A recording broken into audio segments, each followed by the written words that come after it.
ஏன்னா அதுதான் உடனே இஎம்ஐயில் கொடுக்குறானோ. இந்தியா பெரிய மார்க்கெட், ஈஸியாக வித்துட்டு போயிடலாம்ட்டு எல்லாம் இஎம்ஐ தான். வச்சுக்க கார் ஆளுக்கு ஒன்று வச்சுக்க, 0% இந்த EMI.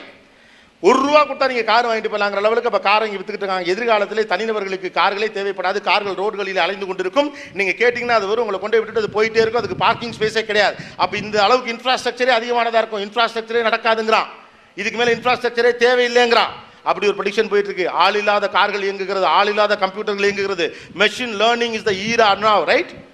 How many computer engineers are sitting here? Yeah, machine learning. நீங்கள்லாம் தப்பெல்லாம் சரியெல்லாம் சொல்லித்தரலாம் வேண்டியது கிடையாது. 3 தடவை 4 தடவை பண்ணி பழக்கப்பட்ட பிறகு டேட்டாவை உள்ளே கொடுத்தீங்கன்னா தன்னுடைய பழைய ட்ரையல் அண்ட் மெத்தடில் என்னென்ன தப்போ அதை அதுவே சரி பண்ணி அதுவே செஞ்சுட்டு போயிடும். அப்போ எல்லாத்தையுமே செஞ்சிடும். ஹியூமன் வர்சஸ் ஹியூமன் இல்லை இனிமேல் போட்டி, ஹியூமன் வர்சஸ் மெஷின், அதான் போட்டி. அதானே? அப்போ என்ன நடக்க போகுதுங்கிறத பற்றியே தெரியலையே. ஊர்லாம் டெஸ்லா தெரியுது பாஸ். ஜெர்மனி ஆட்டோமொபைலை கைக்குள்ள வச்சுட்டு இருக்கான், உரத்தை கைக்குள்ள வச்சுக்கிட்டு இருக்கான், மெடிசனை கைக்குள்ள வச்சுட்டு இருக்கான். அமெரிக்கா 25 வருஷமா நோட்டு மட்டும் தான் அடிக்கிறான். உங்களுக்கு கீழே இருக்கக்கூடிய வளரும் ஆசிய நாடுகளான பிலிப்பைன்ஸு, வியட்நாமு, லாவோஸு, தாய்லாந்து, பங்களாதேஷ் உள்ளிட்ட இத்தியாதி கம்பெனிகளுக்கு எல்லா விதமான வேலை வாய்ப்புகளும் போய் கொண்டிருக்கிறது. காரணம் என்னன்னா, அவனும் கண்டுபிடிச்சுட்டான் ஓசியா ஈஸியா எப்படி காசு பண்றது அப்படின்னு சொல்லிட்டு. நல்ல இங்கிலீஷ் பேச தெரிஞ்ச புத்திசாலி மூலைகள் விலை குறைவாக எங்கு கிடைக்கும்னு பார்த்த நிறுவனங்கள் இந்தியாவில் கடைபிடித்தது. இப்போ அது கடையை காலி பண்ணிட்டா. ஏன்னா அதை விட குறைவான விலைக்கு மூலைகள் அவைலபிள், ரைட்டா? செங்கச்சூளைக்கு ஆள் அனுப்புற மாதிரிலாம் போக முடியாது company. Come up with your own entrepreneurship ideas. Go and approach government, go and approach teachers. There are professors available. They can help you out. 1008 exhibition நடக்குது இன்னைக்கு. முன்னாலாம் ஒண்ணுமே இருக்காது. நேரா வந்து நீங்க படிச்சு தான் நான் இன்னைக்கு வேலை வாய்ப்பு எப்படி, ஆண்டர்பிரினர் ஆவது எப்படி, எம்பிஏல போய் கிளாஸ் எடுக்குது எப்படி, கூட்சன் ஓடல என்ன பண்ணா, பீட்டர் ட்ரக்கர் என்ன சொன்னானு அவ்வளோ விஷயம் இருக்கு இன்னைக்கு. Now don't claim that there is no opportunities available. We are not ready to take up the opportunities. International level இருக்கக்கூடிய ட்ரேட் ஏஜென்சிஸும் ட்ரேட் கம்பெனிஸும் அண்ட் தென் ட்ரேட் ஜேர்னல்ஸும் என்ன சொல்லுதுன்னா, இந்தியாவும் சைனாவும் தான் உலகத்திலே அதிகமான வாய்ப்புகளை வைத்திருக்கிற தேசம்னு சொல்றாங்க. They have identified India and China are having the most opportunities for the people those are living there and people those are living abroad. உலக நாடுகளில் இருக்கக்கூடிய எல்லாருக்குமான வேலை வாய்ப்புகளை உருவாக்குவதற்கான சூழ்நிலை இந்தியாவில் தான் இருக்கு. உடனே நீங்க சொல்லுவீங்க, ஆனால் இங்கே வேலை வாய்ப்பு யாருக்குமே இல்லை, அரசியல் மோசமாக இருக்கிறது, முதலமைச்சர் அதை செய்யல, தொழிலமைச்சர் இதை செய்யல, பிரதமர் அதை செய்யல, அவர் இதை செய்யல, இது செய்யல. நாம நம்ம வேலையை கரெக்டா செஞ்சோமா முதல்ல அதை பார்ப்போம், ரைட்? ஏன் வருது இது? ஏற்கனவே உள்ள இல்லைன்னு சொல்லி வச்சிருக்கிறோம். இல்லாமலா இவ்வளவு நடந்திருக்கு? எல்லாரும் இங்கே வந்து உட்கார்ந்துருக்கிறது ஏதோ இருக்குங்கிறதுலேயும் தானே, இல்லைங்கிறதுல இல்லையே. அப்போ முதல்ல இருக்குன்னு நம்புவோம். ஒன்று இருக்கு ஆனால் இல்லை அப்படிலாம் கன்ஃபியூஸ் பண்ணாதீங்க. இருக்கு, நம்ம எடுத்துக்கணும், அவ்வளோதான். There are lot of opportunities. நீங்கள் கிடைக்கிற ஆப்பர்ச்சுனிட்டி என்கிட்ட இல்லை. கஷ்டப்பட்டு படிக்காமலேயே முன்னேற வேண்டும். ஒரு எளிதான கோர்ஸில் தேர்வு செய்யணும். எப்படி ஒரு டெம்ப்ளேட் வச்சிருக்கோம் பாருங்க. இப்போ I don't want to complain you people. These are all உங்கள் டெசிஷன்ஸ்லாம் கிடையாது. இதெல்லாம் நம்முடைய பெருவாரியாக நம்முடைய சமூகம் இடைப்பட்ட காலத்தில் எடுத்த டெசிஷனுடைய விக்டிம்ஸாக நீங்கள்லாம் மாறி உட்காந்துருக்கீங்க. 12th ஸ்டாண்டர்ட் வரைக்கும் கஷ்டப்பட்டு படிச்சிடும், இனிமேல் கஷ்டப்படாமல் படிக்கணும். எப்படி? ஏன்னா அவ்வளோ கஷ்டப்பட்டு படிச்சிருக்கோம். அப்போ 12ஆம் கிளாஸ் வரைக்கும் ஊரே தெருவில் போட்டு அடின்னு அடித்து நம்ம உசுறு எடுத்து படிக்க வச்ச காரணத்தினால படிப்பு மேலே காண்டான ஒரே எரிச்சல்ல மாப்பிள்ளை இனிமேலாவது நம்ம நிம்மதியாக இருக்கணும், பிரச்சனையே இல்லாத ஒரு படிப்பு எடுத்து படிக்கணும். காலேஜ்னா அவ்வளோ ஃப்ரீயாக இருக்கணும். பழைய சினிமாலாம் முரளி, சின்னி ஜெயந்தி இவங்களாம் ஒரே ஒரு நோட்டை எடுத்துக்கிட்டு காலேஜ் போவாங்கல்ல, அந்த மாதிரி காலேஜ் போகணும். எழுத்தாப்புலேயே ஹீரா வரணும், பாட்டை போடணும், அப்படி பின்னி எடுக்கணும். அப்படி எப்படி நடக்கும்? Education is something which is really important. இப்போ இன்னொரு ஸ்டேட்டஸ் கிரியேட் பண்ணியிருக்காங்க. அதெல்லாம் படிப்பு முக்கியமே இல்லை. படிப்பு வேண்டுமா, கோல் வேண்டுமா? படிப்பு தான் முதல்ல முக்கியம். படிப்பு தான் முதல் கோலே. இந்த படிக்க வேண்டியது இல்லைங்கிற ஒரு புது ஸ்டேட்மெண்ட். காமராஜர் படித்தாரா? கக்கன் படித்தாரா? சச்சின் டெண்டுல்கர் படித்தாரா? மார்க் ஜூக்கர்பர்க் படித்தாரா? சரி, படிக்காத 10 பேர் சொல்றீங்கல்ல, படிக்காம ஜெயிச்ச 10 பேரை நீங்க சொல்லுங்க. படிச்சு ஜெயிச்ச 10 லட்சம் பேரை நான் சொல்றேன். காமராஜர் படிக்கல, ஆனா அவர் தான் தமிழ்நாட்டுக்கான கல்வியவே உருவாக்கினார். படிப்பதற்கு பிள்ளைகளுக்கு எது தடையாக இருக்கிறது? சாப்பாடு தடையாக இருக்கு. எதுக்குடா படிக்க போகணும், வா வேலைக்கு போகலான்னு அப்பங்கார இழுத்துட்டு போகிறான். அப்போ பிள்ளைகளுக்கு என்ன பண்ணால் படிப்பு வரும்? பிள்ளைகளை படிக்கிற இடத்துல சாப்பாடு போட்டால் தான் படிப்பு வரும். மதிய உணவு திட்டத்தை கொண்டு வா. ஆசிரியர்களுக்கு நல்ல சம்பளத்தை கொடு. ஆசிரியர்களுக்கு பயிற்சியை கொடுங்க. பயிற்சி அளிக்கப்பட்ட ஆசிரியர்களுக்கு உள்ளேயே குவார்டர்ஸ் கட்டி கொடு. டீச்சிங் ப்ரொஃபஷனுக்கு வரதுக்கான இன்ட்ரெஸ்ட்டை கிரியேட் பண்ணு. தமிழகம் முழுக்க மிகப்பெரிய அளவுக்கான கல்வி சாலைகளை உருவாக்கிய காமராஜர் படிக்காதவர். ஏன்னா படிக்காத ஒருத்தனுக்கு தான் படிப்புனா என்னன்னு தெரியும். படிக்காத நான் இந்த லெவலுக்கு வந்திருக்கேன்னா என் பிள்ளைங்க படித்தா எந்த லெவலுக்கு வந்து அவங்க தான் நம்பினாங்க. இந்த ஸ்டேட்மெண்ட்டை நம்பாதி. படிப்பு வேஸ்ட்டுன்னு. படிப்பு தான் எல்லாம். நம்மகிட்ட ஒன்றும் கிடையாது தெரியுமா? சும்மா உருறானுவோ, ஒன்றும் இல்லை, வெத்து piece, nothing. we don't have anything here. என்ன வளம் இல்லை இந்த திருநாட்டில், ஏன் கையை ஏந்த வேண்டும் மயல் நாட்டில், ஒரு வளம் இல்லை. அதான் உண்மை. இருக்கெல்லாம் கொண்டு போயிட்டாங்க. வெள்ளக்காரன் கொண்டு போனதுக்கப்புறம் கொள்ளக்காரன் கொண்டு போனது, அரசியல்வாதி கொண்டு போனது, அவன் கொண்டு போனது, இவன் கொண்டு போனது, 10வது நாமளே சுரண்டுனதுன்னு எல்லாம் முடிஞ்சு. நம்மகிட்ட இருக்கிறது ஒன்னே ஒன்று, மூளை. இதான் நம்ம இன்வெஸ்ட்மெண்ட். படிப்பு தான் நம்முடைய இது, படிப்பு தான் நம்முடைய சமூக நீதியை தந்துச்சு. ஒரு வடநாட்டில் இல்லாத அளவுக்கு சமூக நீதி இங்கே இருக்கு. வடநாட்டில் இருக்கக்கூடிய கலாச்சார பிரச்சனை சம்பந்தமானதெல்லாம் இங்கே இல்லாமல் இருக்கிறதுக்கு என்ன காரணம்? படித்தோம், அதான் காரணம். படிங்க பாஸ். இது ஒரு ஸ்டைல் ஸ்டேட்மெண்ட். மார்க் ஜுக்கர்பர்கே படிக்கல, ஒரு மார்க் ஜுக்கர்பர்க் மட்டும் தான் படிக்கல. அவன் ஒரு ஆள் தானே படிக்கல, அவன் பாஸ் அவுட். அவனே அதுதான் சொல்றான். எனக்கு ரொம்ப ஆச்சரியமாக இருக்கிறது, ஏன் நம்மளால படிக்க முடியல? அவன் படிக்கலங்கிறதுக்கு அவனு சந்தோஷம்லாம் படல, அவன் படிக்காம இருங்கன்னு சொல்லல. அப்ப படிக்காமல் இருப்பதன் வழியாக ஜெயிக்கலாங்கிற மாதிரி கண்மூடித்தனமா குழப்பிக்காது. எல்லாரும் இன்னைக்கு படிக்கணும். இதுல நிறைய பேர்ல எவ்வளவு பேருக்கு மீடியாவுக்கு வரணும்னு ஆசை இருக்கு? மீடியாவுக்கு வரணும்னு எவ்வளவு பேருக்கு ஆசை? ஏன்னா இப்ப பூரா பேரும் பாதி வந்து உட்கார்ந்துருக்கிறதுல மீடியா இண்டஸ்ட்ரியில பாதி பேர் இன்ஜினியர் தான் இல்லையா?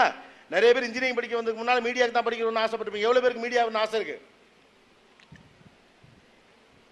சும்மா சொல்லுங்க, உங்க பிரின்சிபல் என்ன சொல்ல போறாரு? இருக்கு. மீடியா உள்பட எந்த துறையினாலும் படிக்கணும், அது தெரியுமா? ஏன்னா எதுக்கு நான் மீடியா கேட்டேன்னா, நான் இருக்கக்கூடிய துறை, ஸோ கூட குறைச்சி பேசலாம், பிரச்சனை வராது, வந்தாலும் பேசிக்கலாம்னு வச்சுக்கோங்களேன். இந்த லைட்டை போடுங்க. திடீர்னு கண்ணு பவர் போயிடுச்சோன்னு பயந்துட்டேன். எனக்கும் என்னமோ மாதிரி இருக்கு. மீடியா படிக்காம வரலாம், ஒரு ரயில் ஏறி வந்து அப்படி படிச்சு இப்படி வந்துடலாம். ஆனால் மீடியாவுக்கும் படிக்கணும். நீங்க உங்க ரெசியூமை உள்ள எடுக்கணும்னாலே குறைஞ்சபட்சம் நீங்க டிகிரியை முடிச்சிருக்கணும். மீடியாவில் இருக்கவங்களாம் பெருசா படிச்சதில்லை அப்படிங்கிற மாதிரி ஒரு மனநிலை இருக்கும். ஓகே, இங்க எவ்வளவு பேருக்கு சிவகார்த்திகேயனை பிடிக்கும்? பிடிக்குமா? சிவா என்ன படிச்சிருக்கான்? பிஇ எம்பிஏ, ரைட்டா? மாக்காப்பா எவ்வளவு பேர் பிடிக்கும்? மாக்காப்பா என்ன படிச்சிருக்கான்னு தெரியுமா? எம்பிஏ. டிடி எவ்வளவு பேருக்கு பிடிக்கும்? பிடிக்குமா? டிடி என்ன படிக்கிறான்னு தெரியுமா? she is doing her PhD படிச்சிட்டு இருக்கு டிடி. பாவனா எவ்வளவு பேருக்கு பிடிக்கும்? she is an MBA, right? சும்மா ஒன்றும் கிடையாது, எல்லாரும் படிக்கணும். எனக்கு தெரிஞ்சு எங்க டீம்ல குறைவா படிச்சதே நான் தான். நானே ஆனரரி டாக்டரேட் ஆனா, நானே ஹானரரி டாக்டரேட், டிகிரி படிக்கல, பெருசா படிக்கல, மாஸ்டர் டிகிரி படிக்கலனாலும் ஏதோ விக்கிபீடியாவில் தப்பா போட்டாங்க, என்னை எம்பிஏ என்று சொன்னதுக்காக மகிழ்கிறேன். நான் எம்பிஏ படிக்கல. எம்பிஏ படிக்கிறதுக்காக சென்னைக்கு வந்த பையன் நான், இன்னும் எம்பிஏ படிக்கல. ஆனால் வாழ்க்கை நீங்கள் ஆசைப்பட்டீங்கன்னா, உங்களுக்கு மட்டும் கன்விக்ஷன் இருந்தால் நீங்கள் ஆசைப்பட்ட எல்லா இடத்துக்கும் கூட்டு போவோம். எம்பிஏ படிக்கிறதுக்காக சென்னைக்கு புஷ்பேக்கை தள்ளிவிட தெரியாமல் வந்த ஒரு பையன் நான். இன்னைக்கு உலகத்தின் பல நாடுகளில் எம்பிஏ மாணவர்களுக்கு நான் வகுப்படுத்திருக்கேன். எம்பிஏக்கு பாடம் எடுக்கிற வாத்தியாருக்கு பாடம் எடுத்துட்டேன் நான், ஆனால் எம்பிஏ படிக்கல. அப்ப நம்ம நினைச்ச வடிவத்திலே கிடைக்கும் நீங்க நினைச்சிட்டு இருக்கீங்க. அப்படி அது சின்ன பிள்ளைத்தனம். நீங்கள் நினைத்தது உங்களுக்கு நினைத்த வடிவத்திலேயே கிடைக்க வேண்டும் என்ற அவசியம் இல்லை. ஐயோ இது எனக்கு கிடைக்கலையே, ஐயோ நான் ஆசைப்பட்டது நடக்கலையே அப்படிங்கிற ஒரே காரணத்துக்காக நீங்க அதை விட்டுட்டு போகணுங்கிற அவசியம் இல்லை. வேற ரூட்ல அதை பிடிக்கலாம். நான் டாக்டர் ஆகணும் அப்படிங்கிறது என்னுடைய சிறு வயசு ஆசை. ஏன்னா என் ஜெனரேஷன்ல படிச்சாலே டாக்டர் இன்ஜினியர் தான். அந்த பட்டை நீங்க கண்டுபிடிச்சிருந்தீங்கன்னா இந்த இது ஏர்நாய்ஸை கண்ட்ரோல் பண்ணிருக்கலாம். அதுக்காக தான் நானும் தேடுங்க. உங்களுக்கும் காசு மிச்சம், எனக்கும் ஆடிய லெவல் மிச்சம்ல. ஏர்நாய்ஸ் வந்துகிட்டே இருக்கு, ஒரு எட்டி பார்க்குறாரு. நான் கவனிக்கல, நான் கவனிச்சுட்டேன். ஸோ அந்த ஜெனரேஷனை பொறுத்த வரைக்கும் டாக்டருக்கு படிக்கணும், இல்லாட்டி இன்ஜினியரிங் படிக்கணும் அப்படிங்கிற ரெண்டுமே மிகப்பெரிய படிப்பு, கஷ்டமான படிப்பு. இப்போ மிகப்பெரிய படிப்பு, கஷ்டமான படிப்பு. நான் இல்லைன்னு சொல்ல. Engineering is not easy job or easy education. நான் டாக்டர் படிக்கணும் ஆசை, நல்லா தான் படிப்பேன். கர்மம் என்னன்னே தெரியல, மார்க் வரல. நல்லா தான் படித்தேன். ஹிஸ்ட்ரி ஜாகிரபிலாம் சூப்பராக படிப்பேன். 57 மார்க் தான் வந்துச்சு. நானும் தரையிலே போட்டு உஜ்ஜயினி எங்கே இருக்குன்னு கண்ண முடிக்கலாம் தருவேன். அந்த லெவலு 10க்கு 10 அடிக்கிறாலும் ஹிஸ்ட்ரி ஜாகிரபில் 57 தான். இப்போ கூட எனக்கு பிடிச்ச சப்ஜெக்ட் ஹிஸ்ட்ரி தான். பெருசாக வரல. அந்த நான் செகண்டரி படித்தேன், ஃபர்ஸ்ட் குரூப் தான் எடுத்து படித்தேன். மார்க் வரல, நல்லா படித்தேன். நான் சொல்லிக் கொடுத்தவங்களாம் 980, அப்போலாம் 1000 எடுத்தால் அப்போலாம் பெரிய விஷயம். நான் சொல்லிக் கொடுத்த எல்லாரும் 400க்கு மேலே 10th, நான் மட்டும் 389. நடக்கல. டாக்டர் அப்படின்னு எங்கள் வீட்டில் எல்லாம் கூப்பிடுவாங்க. டாக்டர் எந்திரிக்க, டாக்டர் என்ன டாக்டர் தூங்குறீங்க அப்படிலாம் பேசுவாங்க. டாக்டர் நடக்கல. அதுக்கப்புறம் I want to do my MBA நடக்கல. It didn't work out. ஐஏஎம்ல பிட்ஸ்பிலானியில் எங்கேயாவது போய் எம்பிஏ படிக்கணும். திருச்சி நேஷனல் காலேஜில் பிபிஏ முடித்த பையன் நான். ஸோ தட் அதுக்காக தான் நான் சென்னைக்கே வந்தேன். பிரில்லியன்ட் டியூட்டோரியல்ஸில் போய் ஐஏஎம்ல படிக்கிறதுக்கான என்ட்ரன்ஸ் கோச்சிங்க்கு எப்படி ரெடி ஆகணுங்கிறதுக்காக நான் போனப்போ, தம்பி நீங்கள் 4 பேரை கூட்டிட்டு வாங்க, பேட்ச் முடிஞ்சு போச்சு. நான் வரதுக்குள்ளே நாக்கு தள்ளி போச்சு. நான் எங்கடா போய் 4 பேரை கூப்பிடுறதுன்னு அங்கே இருக்க பக்கத்தில் இருக்க தோசை கடையில் தோசையை தின்ட்டு வந்துட்டேன். எம்பிஏ நடக்கல. ஆனால் கட் பண்ணோம்னா அதுக்கப்புறம் மீடியாவுக்கு வந்து போராடி மேலே வந்து கஷ்டப்பட்டு நமக்குன்னு ஒரு இடத்த பிடிச்சி 4 பேருக்கு நம்மளுக்கு தெரிகிற அளவுக்கு வளர்ந்து சோஷியல் ரீதியாக ஏதோ நல்லது கெட்டதெல்லாம் பேசி கொண்டு ஹானரரி டாக்டரேட் வந்துச்சு. எனக்கு வந்து ஹானரரி டாக்டரேட் பட்டம் கொடுத்தாங்க, மீடியா எக்ஸலன்ஸ் அப்படிங்கிற ஒரு கேட்டகரி. அதை எடுத்துகிட்டு போய் எங்கள் வீட்டில் எங்கள் அப்பா தூங்கிட்டு இருந்தார். அவரை எழுப்பி அப்பா நான் டாக்டர் ஆகிட்டேன் அப்படின்னேன். எங்கள் அப்பா லைஃப்பை பற்றி சொன்ன சிம்பிளான ஒரு அற்புதமான விஷயம் அப்போ தான் நான் கவனிச்சேன். ரொம்ப சிம்பிளாக சொன்னார். அப்படியே தூக்கத்துலேருந்து அப்படி கண்ணை முடிச்சதை வாங்கி பார்த்துட்டு விடுறா தம்பி கொஞ்சம் லேட் ஆயிடுச்சு, அவ்வளோதான். டாக்டர் ஆகணும்னு நினச்சா கொஞ்சம் லேட் ஆயிடுச்சு, அதான் லைஃப். ஒன்று நடக்கலைன்னா விழுந்துடாதீங்க. இதோட விளங்காமல் போயிடும், உருவாக்காது. வாழ்க்கை 2 ஆப்பர்ச்சுனிட்டி கொடுக்கும். ஒன்று ஹிஸ்ட்ரி படிக்கிறவன், இன்னொன்று ஹிஸ்ட்ரி உருவாக்குறவன். நீ யாரும் நீ முடிவு பண்ணிக்கும். வாழ்க்கைக்கு ஏற்ற மாதிரி வளைஞ்சு கொடுக்கறது ஒன்று, தனக்கான வாழ்க்கையை உருவாக்கிக்கிறது ஒன்று. அதுக்கு நடுவில் ஏன் கன்ஃபியூஸ் பண்ணிக்கிறீங்க? மற்றதெல்லாம் வரும் போகும். ஏதோ உங்களுக்கு மட்டும்தான். இப்போ நிறைய பேருக்கு இருக்கு இன்னொரு பிரச்சனை, ஏன் எனக்கு மட்டும் இப்படி நடக்குது? பூரா பயிலும் தனித்தனியாக யோசிக்கிறான், எனக்கு மட்டும் இப்படி நடக்குது, எனக்கு மட்டும் இப்படி நடக்குது. உங்களுக்கு மட்டும் இப்படி நடக்கலை. கஷ்டம்லாம் சின்ன வயசில் வரையில தாங்கிக்கங்க, பெரிய வயசில் வரையில தாங்கிறது சிரமம். இப்போ வந்தால் தான் என்ஜாய் பண்ணவே முடியும். அது ஈஸியாக சொல்லிட்டு போயிடுவான் ஃப்ரெண்டு. 40 வயசில் 50 வயசில் அது சிரமமாக இருக்கும். மச்சான் விடுமாச்சான் அப்படின்னு ஒற்றை வார்த்தையில் ஒரு நட்பு உங்களை உற்சாகப்படுத்தி முடியும்ல? வயசான முடியாது, ரைட்டு தானே? விடுமாப்பில் பார்த்துக்கலாம், விடுறி ஓடுறோம் விடு, அவ்வளோதான். 4 ஃப்ரெண்ட்ஸ் சேர்ந்து ஒரு பொண்ணு அழறா அப்படின்னா விடுறி பார்த்துக்கலாம் அப்படின்னா அங்கே ஒரு பையன் என்னப்பா என்ன பிரச்சனை அது இது விடுப்பா நாங்களா இல்லை அப்படின்னா அவ்வளோதான். டக்குன்னு அப்படியே ஃபீல் ஆயிடும், மாறிடும். இந்த வயசுல அது முடியும். ஒரு மன்னனாக, மகாராணியாக, கற்றவனாக, கல்லாதவனாக, தலைவனாக, எல்லாமுமாக இருப்பதற்கான வயசு இதுதான். இந்த வயசுல போய் don't get frustrated guys, don't get into depression. சும்மா 4-5 ஜார்கனை மைண்ட்ல வச்சு I'm get stress, I'm get stress. இந்த ஸ்ட்ரெஸ் தான் உலகத்தின் ஆக மோசமான வார்த்தை. என்ன ஸ்ட்ரெஸ் தெரியாம கேட்கிறேன் நான். என்ன ஸ்ட்ரெஸ்? உங்களுக்கு ஏதாவது பண்ணீங்களா? தார் ரோடு போட்டீங்களா? 3 வேளை சாப்பாடுக்கு தவிக்கிறீங்களா? இல்ல ஒரு நாளைக்கு 18 மணி நேரம் படிக்கிறீங்களா? ஒன்றும் இல்லையே, அப்புறம் என்ன ஸ்ட்ரெஸ்ஸு? இல்லை 3-4 பிள்ளைங்க இருக்கிறத காப்பாற்றணுமா? இல்லைல்ல, பொண்டாட்டி பிள்ளையெல்லாம் இருக்குது, இதுகளெல்லாம் எப்படி காப்பாற்றணும், கரை சேர்க்கணும்னு தெரியலையா? இல்லை உலக பொருளாதாரத்தை உங்கள் கையில் கொடுத்து சரி பண்ணுங்கன்னாங்களா? ட்ரம்ப்பு ஃபோனை போட்டு இந்த மெக்சிகோக்கு குறுக்க நான் செவரு கட்டியானா அது நீங்கள் தான் கட்டி கொடுக்கணும் எதுவும் கேட்டாரா? மோடி எதுவும் ஃபோன் பண்ணி சொன்னாரா? ஒன்றும் இல்லையே. இல்லைல்ல, என்ன ஸ்ட்ரெஸ் உங்களுக்கு? What is the stress? ஆர்டிஃபிஷியலாக நீங்கள் கிரியேட் பண்ணுறீங்க, அதுவும் நெகட்டிவிட்டி தான். நெகட்டிவான விஷயங்களை உள்வாங்கிறது வழியாக ஸ்ட்ரெஸ்ஸாக இருக்கதா நீங்கள் நினைக்கிறீங்க. ஸ்ட்ரெஸ் தான் உலகத்தின் பெரு வணிகம். உலகத்தின் பெரு வணிகம் ஸ்ட்ரெஸ் தான். வறுமை நிலையில் 3 பிள்ளையை பெற்றுட்டு ஒரு மல்லிகை கடையில் சாதாரண வேலை பார்த்துட்டு சைக்கிள் டயருக்கு பஞ்சர் ஒட்ட முடியாத அளவுக்கு வறுமை இருந்த போதும் கூட தந்தைகள் ஸ்ட்ரெஸ்ன்னு ஒரு வார்த்தையை சொல்லவே இல்லை. பிள்ளைங்க மூஞ்சியை பார்த்தா எல்லாம் பறந்து போயிடும். நாங்கள் அப்பாக்கள் சொன்னாங்களா இல்லையா? ரைட்டா? இருக்க காசு காராச்சாவும் பக்கடாவும் வாங்கிட்டு 8 மணிக்கு மேலே வீட்டுக்கு வந்து தூங்கிட்டு இருக்க பிள்ளையை தட்டி எழுப்பி ஆளுக்கு ஒரு உருண்டை கொடுத்துட்டு முகத்தையெல்லாம் பார்த்த உடனே ஒரு மனுஷனுக்கு ஸ்ட்ரெஸ் போயிடுச்சு. நாம கிளிக்கிற கிளிக்கு என்ன ஸ்ட்ரெஸ் எனக்கு புரியல.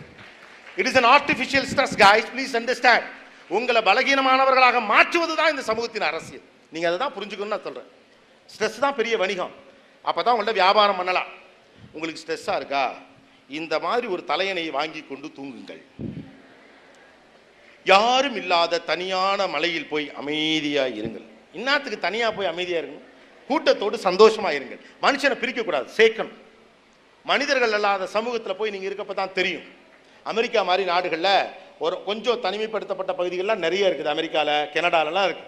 அங்கெல்லாம் பார்த்தீங்கன்னா ஒவ்வொரு காலகட்டத்திலையும் மனிதர்கள் தனித்தனியாக இருக்கிற போது வீடுலாம் தனித்தனியாக இருக்கும். இவன் வீட்டில் ஒன்று நடந்தால் அவன் வீட்டுக்கு தெரியாது, அவன் வீட்டில் நடந்தால் எது எவனுக்குமே தெரியாது. கதவை திறந்து போட்டிங்கன்னா ஒரு பயம் இருக்க மாட்டான் ரோட்டில், ஆள் இல்லாத ஊர். அப்போ ஒவ்வொரு காலகட்டத்திலும் பறவைகள்லாம் வரும். அந்த ஸ்ப்ரிங் டைமில் இலைகள்லாம் அழகழகாக இருக்கப்போ வீட்டு வாசலில் குட்டி குட்டியாக மரம் வச்சுருப்பாங்க. பறவைகள்லாம் வரும். இந்த சிங்கிள்ஸ் என்ன பண்ணுவாங்கன்னா அந்த பறவைகளெல்லாம் பேச ஆரம்பிப்பாங்க. அந்த பீரியட் முடிஞ்சோடனே பறவைகள்லாம் போயிடும். அதுக்கப்புறம் இவங்களுக்கு மனநோக்கீடு வந்துடும். அதை சரி பண்ணுறதுக்கு இங்கே மாத்திரைகள்லாம் இருக்குது. டிப்ரெஷன் சொல்லுவான். இலையுதிர் காலத்துக்கு பிறகு மரங்கள் மொட்டையாகிறத பார்த்து நிறைய பேருக்கு மன அழுத்தம் வந்துடுது. இதையே ஆர்டிஃபிஷியலாக தான் கிரியேட் பண்ணாங்க. ஒரு மாதம் இலை இருக்கும்டா, அடுத்த மாதம் இலை இருக்காதுன்னு சொன்ன ஒரு வாழ்க்கை தான் நம்ம வாழ்க்கை. என்ன உங்களுக்கு டிப்ரெஷன்? அமைதியாக ஒரு அறையில் உட்கார்ந்துருங்கள், மலையில் ஏறி தியானம் செய்யுங்கள், நன்றாக இழுத்து விடுங்கள். ஸ்ட்ரெஸ்ஃபுல்லாக இருந்தால் அம்மா கூட போய் கிச்சனில் நில்லுங்க கொஞ்சம் நேரம். சும்மா அம்மா லேசாக வம்புலுங்க. அம்மாவை விட ஒரு ஸ்ட்ரெஸ் லீவ் இருந்த உலகத்தில் இருக்காளா என்ன? ஏன் பண்ண மாட்டேங்கிறோம்? சும்மா போயிட்டு என்னம்மா ஒரே ரொமான்ஸாக இருக்குது, அப்பா அங்கேருந்து பார்க்குறாரு, தோசை ஸ்பெஷலாக போகுது சொல்லுங்க. ஏற்கனவே நம்ம வீட்டிலலாம் இடிச்ச புளி மாதிரி தான் உட்காந்துருக்கானுங்க. லேசாக வம்புலுங்க. அம்மாக்கள்கிட்ட வம்புலுங்கள், அத்தை மகள்கிட்ட உரண்டையிலுங்க, சித்தப்பா மக்களோட பேசுங்க, பிள்ளைங்கள்ட்ட அழகா இருக்கப்பான்னு சொல்லுங்க. என்ன பிரச்சனை? வாழ்வதற்கான வசந்த காலத்தில் கூட நீங்கள் டிப்ரெஷனோட தான் இருப்பீங்கன்னா டிப்ரெஷன் வரப்போறப்ப நீங்கள் எல்லாம் என்ன பண்ணுவீங்க? இது ஆர்டிஃபிஷியல் டிப்ரெஷன். உங்களுக்கு டிப்ரெஷனே கிடையாது. நெகட்டிவான விஷயங்களை நீங்கள் கலைஞ்சிட்டு பாசிட்டிவான விஷயங்களை மைண்டில் ஏற்றி வச்சுக்கிட்டீங்கன்னா, பார்க்குற எல்லாத்துலையும் சக்ஸஸ் எது, நல்லது எது, நமக்கு உகந்தது இதுன்னு ஏற்றுக்கிட்டிங்கன்னா இந்த டிப்ரெஷன் வரப்போகிறது இல்லை. உங்களை தனிமைப்படுத்துகிறான், எல்லாரும் தனித்தனியாக்குறான். எவனாவது சொல்லியிருக்கானா மன அழுத்தம் இருந்தால் கூட்டாருன்னு சொல்கிறானா? தனியாக இருங்கிறான். தனியாக தானே இருக்க சொல்கிறாங்க. உச்சி மலையில் போய் தனியார், கடற்கரையில் போய் அமைதியாக அலைகளை பார்த்து கொண்டு பார்த்து என்ன பண்ணுவீங்க? திரும்ப வீடு தானே வரணும். அப்போ வீட்டை எப்படி மகிழ்ச்சியாக வச்சுக்கணும்னு தெரியணும். கசின்ஸ்லாம் ஒன்றா கூடுறப்ப நமக்கு சந்தோஷம் இருக்கணும். மகிழ்ச்சியா இருக்கணும், மகிழ்ச்சியான சூழலை உருவாக்குங்க. வழக்கமாக செய்யக்கூடிய வேலையிலிருந்து மாறுபட்ட ஒன்றை செய்கிற போதே உங்களுக்கு இயல்பாக இருக்கக்கூடிய ஸ்ட்ரெஸ் போயிடும். வானம் பார்த்த பூமியில பார்த்து பிழைக்குமா பிழைக்காதா பயிரெல்லாம் விவசாயி உட்கார்ந்தே பார்த்துக்கிட்டு இருக்கானே, அவனுக்கு இல்லாத ஸ்ட்ரெஸ் என்ன உங்களுக்கு ஸ்ட்ரெஸ்? அதை விடவா பெரிய ஸ்ட்ரெஸ்? உங்களெல்லாம் பள்ளிக்கூடத்துக்கு ஸ்கூலுக்கு அனுப்பிட்டு அடுத்த மாதம் எப்படி ஃபீஸ் கட்டுறதுன்னு வயிற்றுல நெருப்பு கட்டிக்கிட்டு வீட்டில் அம்மா அப்பாலாம் உட்காந்துருக்காங்களே, அதை விட ஸ்ட்ரெஸ் உங்களுக்கு இருக்கா? என்ன ஸ்ட்ரெஸ்? என்ன depression? Nothing. Everything is artificially created. There is no stress, no depression at you people. உற்சாகமாயிருங்க. மனதளவில் நீங்கள் உற்சாகமாக இருக்கிற போது இந்த உலகம் உற்சாகமாக இருக்கும். நல்லது நினைக்கிற போது நல்லவங்க கண்ணு முன்னால் படுவான். நல்ல சிந்தனைகள் வருகிற போது நல்ல மனிதர்கள் உங்கள் முன்னால் வருவாங்க. நீங்கள் எதை ஈர்க்கிறீர்களோ அதுவே உங்களுக்கு கிடைக்கும். நீங்கள் நெகட்டிவிட்டி ஈர்த்தீங்கன்னா உங்களுக்கு நெகட்டிவிட்டி தான் கிடைப்பான். அதுக்குன்னு ஒரு ஃப்ரெண்டு கிடைப்பான். யாரு? இந்த வீணா போனவன் என்னமோ மாதிரி இருக்கு, அவன் தான் கிடைப்பான். All Tatriyams will come in line. Don't do that. இங்கேருந்து ஒரு மேட்ச் நடக்குது, ஓகே, நியூசிலாண்டில் ஒரு மேட்ச் நடந்துட்டு இருக்கு அப்படின்னு வச்சுக்கலாம். இந்தியா ரொம்ப தடுமாறிட்டு இருக்கு, ஒரு கட்டம். தோனி மாதிரி ஒரு player who can change the match game, அப்படி ஒரு ஆள் உள்ள வரான். அப்போ கமெண்டேட்டர் சொல்றான், இன்னைக்கு நியூசிலாண்டை ரொம்ப மோசமான நிலைமையில் இந்தியா இருந்தாலும் கூட த சேவியர் ஹஸ் கம், அந்த சேவியர் வந்துட்டான், இன்னைக்கு தோனி பின்னி எடுப்பான் பாருங்க, மேட்ச் ஜெயிக்க போகுது அப்படின்னு சொல்லுவான். அப்போ சொல்லல, நீங்க சேலத்தில் உங்க வீட்டில் உங்க ஃப்ரெண்டோட டிவி பார்த்துக்கிட்டு இருக்கீங்க. இப்போ உங்க பக்கத்தில் உட்காந்துருக்க அந்த ஃப்ரெண்டு சொல்றான், பாரு தோனி டக் அவுட் ஆயிடுவாங்கிறான். அவனுக்கு ஏதாவது நடக்கணும். இந்த நெகட்டிவிட்டி நடந்தா மனுஷனுக்கு சந்தோஷம் வருது. அப்படி நம்மளை பழக்கிறாங்க. அதுலேருந்து வெளியில வாங்க. நான் அதுதான் இப்போ நான் திரும்ப உங்கள்கிட்ட சொல்றேன். நீங்க என்ன பண்ணுவீங்க? உடனே ஒருவேளை நீங்க தோனியோட ஃபேனா இருந்தாலும் இந்தியன் கிரிக்கெட் டீம் ஜெயிக்கணும்னு நினைக்கிற ஒரு ஆளாக இருந்தால் நீங்க என்ன பண்ணுவீங்க? பட்டுன்னு வாயை பொத்திடுவீங்க இல்லையா? வாயை பொத்திரு, செக் ஏன்டா அப்படி சொல்ற அப்படின்னு சொல்லுவீங்க. ஏன் வாயை பொத்துறீங்க? மேட்ச் நியூசிலாந்தில் நடக்குது, அவனுக்கும் தோனிக்கும் எந்த சம்பந்தமும் கிடையாது, இவன் கிரிக்கெட் பிளேயரும் கிடையாது, சும்மா பொழுதுபோகலன்னு டிவி பார்க்க வந்தவன் இவன் சொல்லி அங்க என்ன நடந்துற போகுது. ஆனாலும் அவன் வாயை பொத்துறீங்க. ஏன்னா இந்த தரித்திரம் முடிச்சு சொல்றது அங்க பழிச்சிருமோ நீங்க பயப்படுறீங்களா?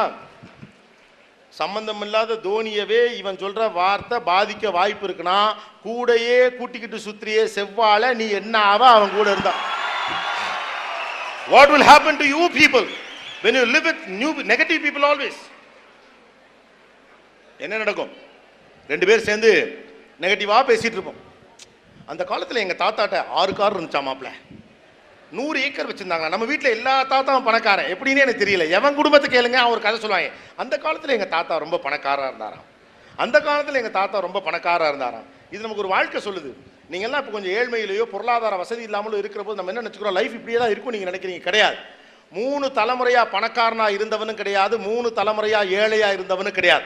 அதனாலதான் எல்லார் வீட்லயும் ஒரு தாத்தா பணக்கார கதை நம்மகிட்ட இருக்கு. தாத்தா பணக்காரனா இருப்பாரு, அப்பா பீரியட்ல கொஞ்சம் குறைஞ்சிருக்கும், நம்ம வரையில தம்பி நீ பார்த்து பொழைச்சுக்கங்கிற அளவில் விட்டுவாங்க. நம்ம மறுபடியும் ஃபர்ஸ்ட்லேருந்து சந்தான மாதிரி மோண்டு பேண்டு கழுவி ரெடி ஆகி பால் ஊட்டி தயிர் ஊட்டி வளர்க்கணும். நீங்க அந்த ஜெனரேஷன் பாஸ்.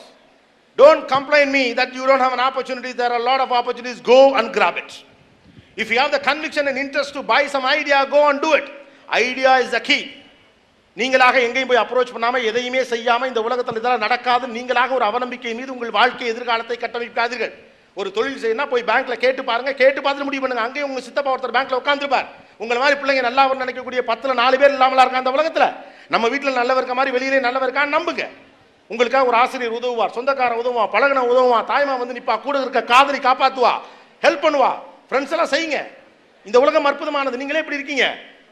ஒரு பையனுக்கு ஃபீஸ் கட்ட பணம் இல்லை அப்படின்னா கூட இருக்கக்கூடிய தோழிகள் ஆளுக்கு 500 ரூபாய் போட்டு நீ ஃபீஸ் கட்டுறான்னு சொல்லக்கூடிய அளவு நம்மளாம் நல்லவன் தான். நாமளா நம்மளே கெட்டவன் சொல்லணும். எதுக்கு? ஒரு ஃப்ரெண்டு ரோட்ல அடிபட்டு கிடக்குறானா நெஞ்ச பிடிச்சிட்டு ஓடுறீங்களே, எங்கே வச்சு நீங்க கெட்டவனா? ஆனா வாட்ஸ்அப்ல மனுஷெல்லாம் கெட்டவன் சொன்னா ஏன் ஃபார்வர்ட் பண்றீங்க? அதை ஏன் நம்மளாம் கெட்டவனா? யோசிச்சு பாருங்க. நீங்க எல்லாரும் கெட்டவனா? நட்புக்காக உயிரை கொடுப்பீங்களா மாட்டீங்களா? கொடுப்பீங்கல்ல. அன்புக்காக என்ன வேணாலும் செய்வீங்கல்ல. இந்த நாடு நல்லா இருக்கணும்னு நினைப்பீங்கல்ல. அடுத்தவன் வளர்ந்தா உங்களுக்கு சந்தோஷம் தானே. அப்புறம் எப்படி நீங்க கெட்டவன்? நீ கெட்டவன் உங்கள்ட்ட சொல்லி உங்களை கெட்டவன் ஆக்குறது, ஆமான கெட்டவன் போட்டுக்கு நினைக்க வைக்கிறது. நான் நல்லவனா இருந்தால் இந்த உலகம் கெட்டவனா இருக்கு, நான் ஏன் நல்லவனா இருக்கணுங்கிற ஃப்ரஸ்ட்ரேஷனை உருவாக்குறது, ஃப்ரஸ்ட்ரேஷன் உருவாக்கி டிப்ரெஷன் உருவாக்குறது, டிப்ரெஷன் உருவாக்கி ஸ்ட்ரெஸ்ஸை உருவாக்குறது, ஸ்ட்ரெஸ்ஸை வியாபாரமாக்குறது. அவ்வளவுதான். எல்லாரும் தாய்லாந்திற்கு டூர் போங்கள், டூரிசம். இரவு நேரம் தூக்க மாத்திரை போட்டுக்கொண்டு தூங்குங்கள், நல்லா உட்காந்து டிவி பாருங்கள். ஏன் எல்லாத்தையும் ஆஃப் பண்ணிடு, ஜாலியாக அம்மா அப்பாட்ட பேசிட்டு அம்மாட்ட விளையாடுங்க. பசங்கள்லாம் இப்போ அம்மாட்ட பேசலாம் குறையுது. ஆக்சுவலாக பசங்கள்லாம் அம்மாட்ட பேசினா அம்மாக்களுக்கு அதை விட ஆனந்தமே கிடையாது. ஏன்னா அவங்கெல்லாம் நம்புறாங்க. கடைசி வரைக்கும் இந்த ஆண் பிள்ளைகள்லாம் எங்க கூட இருந்தால் பொம்பளை பிள்ளைலாம் அப்பாட்ட நல்லா பேசுங்க. இந்த பசங்கள்லாம் அப்படியே டிட்டாச் ஆகுது. Don't do that. Life is so simple. Life is beautiful. There are lot of opportunities. Don't complain. இது அற்புதமான உலகம். இந்த உலகம் தியாகத்தில் வளர்ந்துருக்கு. உலகம் முழுக்க பிள்ளைகள் படித்தாலும் உங்களைப் போல எல்லா நாடுகளையும் படிக்கல. நீங்கள் ஆசைப்படக்கூடிய ஐரோப்பாவிலும் அமெரிக்காவிலும் பிள்ளைகள் படிப்பதற்கு சொந்த காசில் செலவு பண்ணணும். 14 வயசு 15 வயசு வந்துட்டு அவன் படிக்கிறதுக்கான படிப்புக்கான காசு அவன் தான் தேடணும். காலையிலேருந்து மத்தியானம் வரைக்கும் மெக்டொனால்ட்ஸ்லையும் ஹங்க்ரி ஜாக்ஸ்லையும் KFCலையும் எச்சு பிளேட் எடுக்கணும். நைட்டு பார்ல சாராயம் ஊற்றி கொடுத்து மறுநாள் காலையில் காசு எடுத்துட்டு போவான். அவன் வேலையை அவன் பார்த்துக்கணும். ஆனால் நம்ம சமூகம் அப்படி இல்லை. அவங்க அப்போ பணக்காரராக இருந்தாலும் ஒரு பார்ட் டைம் ஜாப் பார்த்தா தன் பொழப்ப அவன் பார்த்துக்கணும். நீங்கள் போய் சேலமில் எங்கே வேணாலும் உட்காருங்க. ஒரு ஹோட்டலில் ஒரு 25 வயசு வேலையில் இருக்கக்கூடிய ஒரு படித்த பையன் வந்து உட்காந்தானா, ஒரு சின்ன பையன் இலை எடுக்க வந்தானா கையை பிடிச்சிருவான். ஏண்டா படிக்கலன்னு கேள்வி கேட்பான். இது படிப்பின் உலகம். படித்த ஒருத்தன் இன்னொருத்த படிக்கணும்னு நினைக்கிற உலகம். படிக்க வேண்டிய வயசுல ஏன் அவன் ஏழை பையன் எடுக்கணும்னு தோணும். நீங்க அவன்கிட்ட சொல்லி பாருங்க. அமெரிக்கால எல்லாம் இங்கெல்லாம் வேலை பார்க்குறானுங்கல்ல ஹோட்டல்ல, அது மாதிரி நான் காலேஜில் படிச்சுக்கிட்டு இந்த ஹோட்டல்ல இலை எடுக்கிறேன்னு மட்டும் சொல்லுங்க. நான் படிக்கிறேங்க டிகிரி, காசு இல்லைங்கிறதுக்காண்டி இலை எடுக்கிறேன்னு சொல்லுங்க. உங்க கையாம பிடிக்கலன்னா கேளு, உங்களை இலை எடுக்க விட மாட்டான். படிச்ச ஒரு பையன் இலையை எடுக்கிறதா ஏன் இலையன்னு ஒருத்தர் நினைக்கிறான். அவன் நல்லவன் இல்லையா? அவன் கெட்டவனா? அந்த உலகத்துல தானே நீங்க வாழ்றீங்க. அப்புறம் என்ன கெட்டவன் உலகம்? அது உலகம் முழுக்க எல்லாரும் படிக்கலாம். ஆனா இங்க தியாகத்தில் நடக்குது படிப்பு. நீங்க ஒரு படிப்பை படிக்கணுங்கிறதுக்காண்டி காலம் முழுக்க அம்மா அப்பா நல்ல சாப்பாடு சாப்பிட்றது இல்லை. நம்ம அம்மாக்களுக்கு எல்லாருக்கும் வயிற்று வலி இருக்கு, எல்லாருக்கும் முட்டி வலி பிரச்சனை இருக்கு. ஏன்? ஒன்று தேவையில்லாமல் நிறையா சாப்பிடுவாங்க, இல்லைன்னா தேவை இருக்கேன்னு சொல்லி குறைவாக சாப்பிடுவாங்க. கடைசி வரைக்கும் அம்மாக்கள் இன்னமும் கடைசியாக சாப்பிடுகிறார்கள். முதல்ல சாப்பிட்றதே கிடையாது மோஸ்ட் ஆஃப் த அம்மா. ஏன்னா எல்லாரும் சாப்பிட்ட பிறகு என்ன மிச்சம் இருக்கோ அதை சாப்பிடுவாங்க, வயிற்றுக்கு பத்தாது. சில நேரம் எல்லாமே மிச்சப்பட்டு போயிடும். ஐயோ புருஷன் சம்பாரிச்ச காசு வீணா போயிருமே, பிள்ளைகளுக்கு நாளைக்கு இல்லாமல் போயிருமேன்னு பயந்து மிச்சம் எல்லாத்தையும் சாப்பிடுவாங்க. வயிறில் எல்லா அம்மாவுக்கு அல்சர் இருக்கு, எல்லா அம்மாவுக்கும் முட்டி வெளி இருக்கு. தியாகத்தில் நடக்குது படிப்பு. 10,000 ரூபாய் சம்பளத்தில் வாழ்க்கையை தொடங்கிய ஒரு தந்தை வருஷத்துக்கே 1000 ரூபாய் இன்க்ரிமெண்ட்டில் வாழ்ந்து கடைசியில் TV50 ஆரம்பித்து சின்ன சின்னதாக ஒரு வண்டிக்கு போய் அவர் ஒரு நல்ல வண்டி வாங்குறதுக்கு முன்னால் காலேஜ் படிக்கிற உங்களுக்கு ஒரு வண்டி வாங்கி கொடுக்குறார். ஒரு வீட்டு வாசலில் கிடக்கிற செருப்பை பார்த்து சொல்லிடலாம் எது அப்பாவோட செருப்பு எது பிள்ளையோட செருப்பு. ஒரு வீட்டுக்குள்ளே இருக்க வார்ட்ரோபை வச்சு சொல்லிடலாம் எது அப்பாவுடைய அலமாரி எது பிள்ளையுடைய அலமாரி. பிள்ளைகளுக்காக கடைசி வரைக்கும் எல்லாவற்றையும் இழந்து ஒரு நல்ல சாப்பாடு கூட சாப்பிடாம நல்லது கெட்டதுக்கு போகாம இந்த தெருவழியா போனா கடங்காரம் பிடிச்சிருவாங்கிறதுக்காண்டி வேற தெளிவரியாக நம்முடைய அப்பாக்கள் போயிருக்காங்க. அந்த தியாகத்தில் வளர்ந்திருக்கிறது உங்கள் படிப்பு. உங்கள் அறிவில் மட்டும் கிடையாது. குண்டுமணி தங்கமாவது போட்டுக்கணுங்கிறது நம்ம சென்டிமெண்ட். அந்த குண்டுமணி தங்கத்தை கூட கலட்டி வெட்டிட்டு வெறும் மஞ்ச கைத்தை கழுத்துல கட்டிக்கிட்டு பக்கத்தில் நடக்கிற ஃபங்க்ஷனுக்கு கூட போகாம வீட்டுக்குள்ளேயே முடங்கி அம்மாக்கள் கிடந்ததில் வளர்ந்தது உங்கள் படிப்பு. It is not an easy job, guys. It is a dedication of the parents in the society. The whole society working for you. ஏன் நீங்க திரும்ப செய்வீங்க நம்புறான். இந்த சமூகத்துக்கு திரும்ப செய்வீங்க நம்புறான். இல்லாதவனை நீங்க காப்பாத்துவீங்க நம்புறாங்க. படிக்காதவனை படிக்க வைப்பீங்க நம்புறாங்க. நீங்களா விளையாட்டு பிள்ளையா போயிட மாட்டீங்க, ஏதாவது செய்வீங்க நம்புறாங்க. It is a high time for you people to give back to the society. இந்த சமூகத்திற்கு நீங்கள் திரும்ப கொடுப்பதற்கான மிகப்பெரிய வாய்ப்பு உங்கள் கையில் கிடைச்சிருக்கு. Don't take things easy, don't get frustrated. Go and hit the doors. That's it. உடச்சிட்டு வெல்லவா. நீ யாருன்னு உனக்கு ஒரு பெரிய மரியாதை இருக்கணும். கூட்டத்தில் கோவிந்தா போற ஒரு ஆள் நான் கிடையாது. 1000 பேருக்கு தலைவனாவதற்கான தகுதி எனக்கு இருக்கு நீங்க நம்பணும். என்னால ஒரு மாற்றத்தை உருவாக்க முடியும் நீங்க நம்பணும். அப்படியானா நான் விளையாட்டு பிள்ளையா இருக்க முடியாது, அடுத்த இடத்துக்கு நீங்க போகணும் நம்பணும். அதுக்கு நீங்க பாசிட்டிவா இருக்கணும், நெகட்டிவான விஷயத்தை களையணும். நீங்கள் தலைவன் என்று நம்புகிற போது உங்களுக்கு பெருமிதம் வரும். அந்த பெருமிதம் பொறுப்பை தரும், பொறுப்பு அதிகாரத்தை தரும். நேரடியா அதிகாரம் கேட்காத, பொறுப்பை கேள். பொறுப்பை எடுத்துக் கொள்கிறவன் தான் தலைவன், அதிகாரத்தை எடுத்துக் கொள்கிறவன் தலைவன் இல்ல. Take responsibility, lead ahead, take an authority, go ahead. That's it. Right? You are not just 17 years old or 16 years old. You are the pillars of this country. Keep all positive energy within you people. Avoid people those who are disturbing your energy. சந்தோஷமா அந்த உலகத்தை பாருங்க, மகிழ்ச்சியா உலகத்தை பாருங்க. ஆர்டிஃபிஷியலா create பண்ணி வச்சிருக்கக்கூடிய depression உங்க மைண்ட்ல இருந்து வெளியில எடுங்க. நம்ம ஜெயிக்கிறதுக்கு பிறந்திருக்கோம் நம்புங்க. எல்லாத்துலயும் நல்லது இருக்கான்னு பாருங்க. நெகட்டிவிட்டி அவநம்பிக்கையை தொடர்ந்து வளர்க்காதீங்க. பாசிட்டிவிட்டியை வளர்த்துக்கிட்டு நம்பிக்கையோட போயிட்டே இருங்க. இந்த காலம் நமக்கானது நம்புங்க. நாம தான் இந்த உலகம். உலகம் முழுக்க இருக்கக்கூடிய நம்முடைய அண்ணன்களும் அண்ணன் தங்கச்சிகள் எல்லாத்தையும் நாட்டுக்கு திருப்புங்க. உலகம் முழுவதும் இருப்பவர்களுக்கான வேலையை இந்தியா கொடுக்கக்கூடிய சூழ்நிலையை உருவாக்குங்க. And you have that capacity to do that. Let the rest of the world expect India to give the job. கம்பெனிஸை தொடங்கு, ஸ்டார்ட் பண்ணு, ரோட்ல நில்லு, மோது, அடிபடு, தப்பு ஒன்றும் கிடையாது. எல்லாத்துக்கும் 10 வருஷம் வேணும். பொழைச்சு கடங்க, அடிச்சு தூக்குங்க, ஒன்றும் இல்லை, நல்லா இருக்கும். அதான் செய்யறதுக்கு ஹாப்பியாக தான் இருக்கும். நீ ஜெயிக்க போறேங்கிற நம்பிக்கையோட போராடுறப்ப சந்தோஷமா இருக்கும். தோத்து போயிருமோங்கிற பயத்தோட போராடுறப்ப கவலையா இருக்கும். நான்லாம் ஜெயிச்சிடுவேங்கிற நம்பிக்கையோட போராடினேன், மேலே வந்துட்டேன். நீ வருவ, எனக்கு நடந்தா அது உனக்கும் நடக்கும். எனக்கும் இந்த given opportunity உங்ககிட்ட இந்த மூச்செல்லாம் இறைக்காம ரொம்ப சிரமம்லாம் படாம வேர்வையெல்லாம் இல்லாம 4 ஜோக்கு சொல்லி சிரிக்க வச்சுட்டு போறதுக்குலாம் ரொம்ப நேரம் ஆகாது. ஆனா முன்னால் ஒரு 2000 3000 பசங்க தம்பி தங்கச்சிங்க உட்காந்துருக்கப்போ நான் விட்டது எல்லாத்தையும் என் தம்பி தங்கச்சிங்கெல்லாம் பிடிச்சிடணும் ஒரு தவிப்பு எனக்கு இருக்கு. நான் விட்டது நீங்க பிடிப்பீங்கிற நம்பிக்கை எனக்கு இருக்கு. அதுக்கு தான் தொண்டை தண்ணி வத்த வத்த கத்துறேன். Right, go ahead, hit back, the world is yours. சந்திரகாற்று நம் ஜன்னலில் வீசட்டும், சரித்திரம் நாளை நம் சாதனை பேசட்டும். நன்றி, வணக்கம், தேங்க்யூ. போராடுறப்ப சந்தோஷமா இருக்கு, தோத்து போயிருமோங்கிற பயத்தோட போராடுறப்ப கவலையா இருக்கு. நான்லாம் ஜெயிச்சிருவேங்கிற நம்பிக்கையோட போராடினேன், மேல வந்துட்டேன். நீ வருவ, எனக்கு நடந்தா அது உனக்கும் நடக்கும். எனக்கும் இந்த கிவன் ஆப்பர்ச்சுனிட்டி உங்ககிட்ட இந்த மூச்செல்லாம் இறைக்காம ரொம்ப சிரமம்லாம் படாம வேர்வையெல்லாம் இல்லாம 4 ஜோக்கு சொல்லி சிரிக்க வச்சுட்டு போறதுக்குலாம் ரொம்ப நேரம் ஆகாது. ஆனா முன்னால் ஒரு 2000 3000 பசங்க தம்பி தங்கச்சிங்க உட்காந்துருக்கப்போ நான் விட்டது எல்லாத்தையும் என் தம்பி தங்கச்சிங்கெல்லாம் பிடிச்சிடணும் ஒரு தவிப்பு எனக்கு இருக்கு. நான் விட்டது நீங்க பிடிப்பீங்கிற நம்பிக்கை எனக்கு இருக்கு.